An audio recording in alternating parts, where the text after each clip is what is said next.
Hello everyone, welcome to our channel. మీ శ్రేయోభిలాషి. ముందుగా అందరికీ విజయదశమి శుభాకాంక్షలు. మహిషాసురుడు అనే రాక్షసుడిని దుర్గాదేవి అమ్మవారు సంహరించిన సందర్భంగా స్త్రీ శక్తి సాధించిన విజయంగా మనం ఈ విజయదశమి పండుగను జరుపుకుంటాం. ఈ సందర్భంలో మనం స్త్రీ సాధికారత గురించి కొద్దిగా మాట్లాడుకుందాం. అసలు స్త్రీ సాధికారత అంటే విద్య, ఉద్యోగ విషయాలలో పురుషులతో పాటు స్త్రీలకు సమాన అవకాశాలను కల్పించడం మాత్రమేనా? ఈ విధంగా సమాన అవకాశాలను కల్పిస్తే స్త్రీ సాధికారత సాధించినట్లేనా? ఒకసారి ఈ విషయాన్ని మనం విశ్లేషిద్దాం. ఫర్ ఎగ్జాంపుల్, ఏ స్త్రీ అయినా మొదటిసారి ప్రెగ్నెంట్గా ఉందనుకోండి, కుటుంబ సభ్యులు కానీ చుట్టుపక్కల వాళ్ళు కానీ అంతెందుకు ఆ బిడ్డకి జన్మనిచ్చే తల్లి తండ్రి కూడా 100కి 90 మంది పండంటి మగబిడ్డే పుట్టాలి అని కోరుకుంటారు. ఎందుకు పండంటి ఆడపిల్ల పుట్టాలి అనరు? పోనీ మొదటిసారి ఆడపిల్ల పుట్టిందనుకోండి, రెండవసారి అయినా మగపిల్లాడు పుట్టాలి అనుకుంటారు.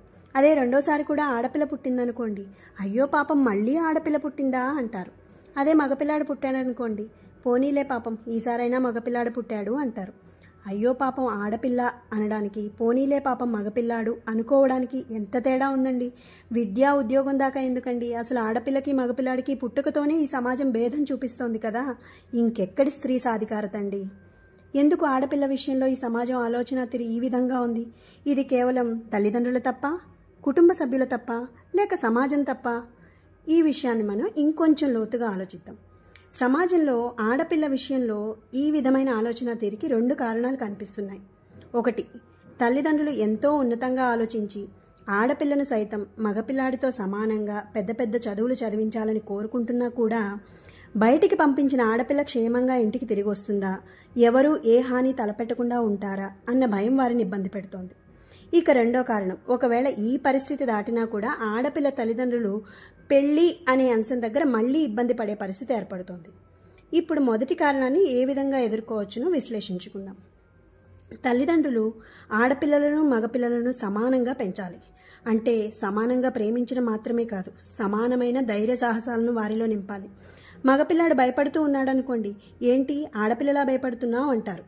అంటే ఆ మగపిల్లాడి మనసులో ఆడపిల్ల అయితే భయపడుతుందన్నమాట అనే ఆలోచనను తల్లిదండ్రులే కలిగిస్తున్నట్టు కదండి, కాదంటారా?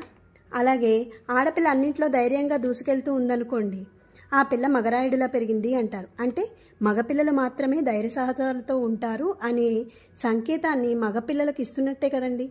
ఈ పరిస్థితి మారాలి. మగపిల్లాడు ఆడపిల్ల అని కాకుండా ఒక మనిషిలాగా పెంచాలి. ఇంకా చెప్పాలంటే నేటి సమాజ పరిస్థితుల దృష్ట్యా ఆడపిల్లలలోనే ధైర్య సాహసాలను ఇంకొంచెం ఎక్కువగా నింపాల్సిన అవసరం ఎంతైనా ఉందండి. అలాగే మగపిల్లల మనసులు కలుషితం కాకుండా స్త్రీని గౌరవించే విధంగా మంచి మార్గం వైపు నడిపించాలి. ఇక రెండో కారణమైన పెళ్లి అనే అంశాన్ని పరిశీలిస్తే ఇక్కడ కూడా మగపిల్లాడి విషయంలో పెద్ద చదువు చదివిస్తే చాలు అన్న ధీమా ఉంటుంది. అదే ఆడపిల్ల విషయంలో ఎంత కష్టపడి పెద్ద చదువు చదివించినా బోలెనంత కట్నం ఇచ్చి పెళ్లి ఖర్చులు భరించి పెళ్లి చేయాలి అన్న ఆలోచన ఆ తల్లిదండ్రులను ఇబ్బంది పెట్టే విషయం. ఈ విషయం గురించి విశ్లేషించడానికి మనం కృతయుగానికో త్రేతాయుగానికో ద్వాపర యుగానికో వెళ్ళి ఆనాటి పురాణాలన్నీ చదవాల్సిన అవసరం లేదండి. మన కలియుగ ప్రత్యక్ష దైవమైన శ్రీ వెంకటేశ్వర స్వామి చరిత్రను పరిశీలిస్తే దీనికి సమాధానం ఖచ్చితంగా దొరుకుతుంది. అసలు వెంకటేశ్వర స్వామి కుబేరుడి దగ్గర అప్పెందుకు చేశారండి? ఎందుకంటే పద్మావతి అమ్మవారిని వివాహం చేసుకోవాలి కాబట్టి. పద్మావతి అమ్మవారు చోళ వంశానికి చెందిన రాజైన ఆకాశరాజు కుమార్తె. మరి ఏమీ లేని వెంకటేశ్వర స్వామి పద్మావతి అమ్మవారిని వివాహం చేసుకోవడానికి ఆకాశరాజు స్థాయికి తగ్గట్టుగా వివాహం ఘనంగా జరిపించడానికి కుబేరుడి వద్ద అప్పు చేశారు.